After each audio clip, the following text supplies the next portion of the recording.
जय हिंद दोस्तों, आप सभी स्टूडेंट्स के इस चैनल पर हार्दिक स्वागत है। इस वीडियो के माध्यम से मैं आज आप लोगों को पीएसवाई नेशनल स्कॉलरशिप एग्जाम के लिए हिंदी का मोस्ट इंपॉर्टेंट क्वेश्चंस बताने वाला हूं, जो आपके एग्जाम में डायरेक्ट पूछा जाएगा।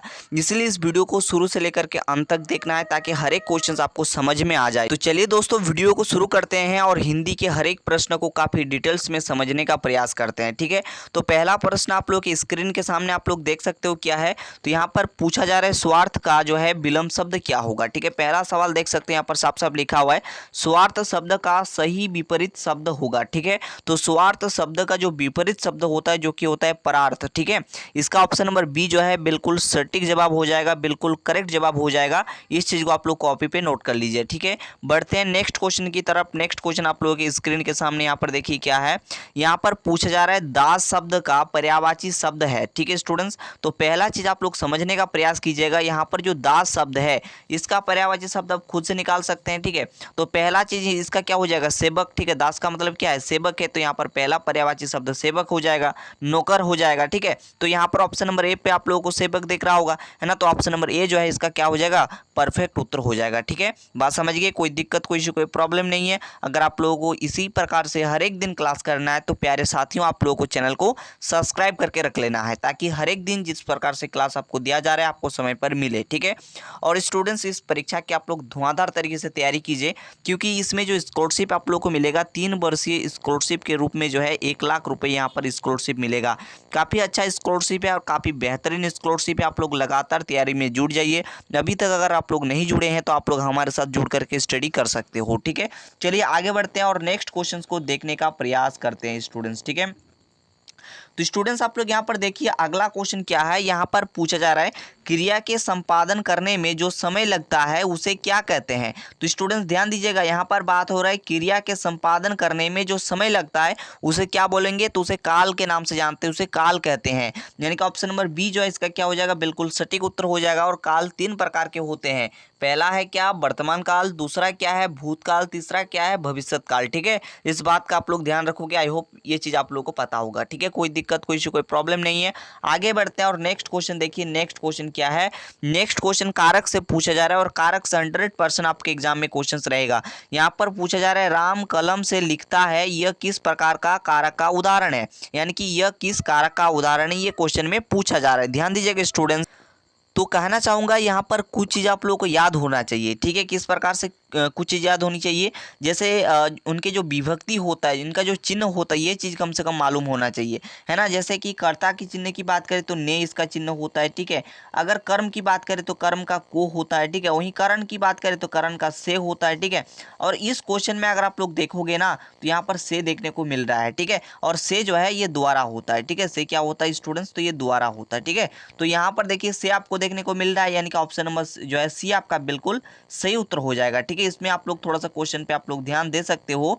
यहाँ पर क्या कहा जा रहा है, ठीक है, यहाँ पर कह रहा है राम कलम से लिखता है। ठीक है, तो यहाँ पर देखिए कलम द्वारा लिखता है। ठीक है, राम कलम द्वारा लिखता है। ठीक है, इसलिए ऑप्शन नंबर सी इसका क्या हो जाएगा, बिल्कुल परफेक्ट उत्तर हो जाएगा। ठीक है, अब देखिए यहाँ पर अगला क्वेश्चन। ठीक है, नेक्स्ट क्वेश्चन में कहा जा रहा है कि कारक के अलग अलग चिन्ह को क्या कहते हैं। तो जैसे कि मैंने कहा कि कर्ता ने कर्म को, ठीक है, ये जो चिन्ह आप लोग देख पा रहे हैं अलग अलग चिन्ह, ठीक है, इसे बोलेंगे विभक्ति। ठीक है, पहचानने में काफी मदद मिलता है। ठीक है, ऑप्शन नंबर ए जो इसका क्या हो जाएगा, सही उत्तर हो जाएगा। ठीक है, चलो अगला क्वेश्चन की ओर बढ़ते हैं, नेक्स्ट क्वेश्चन को देखने का प्रयास करते हैं।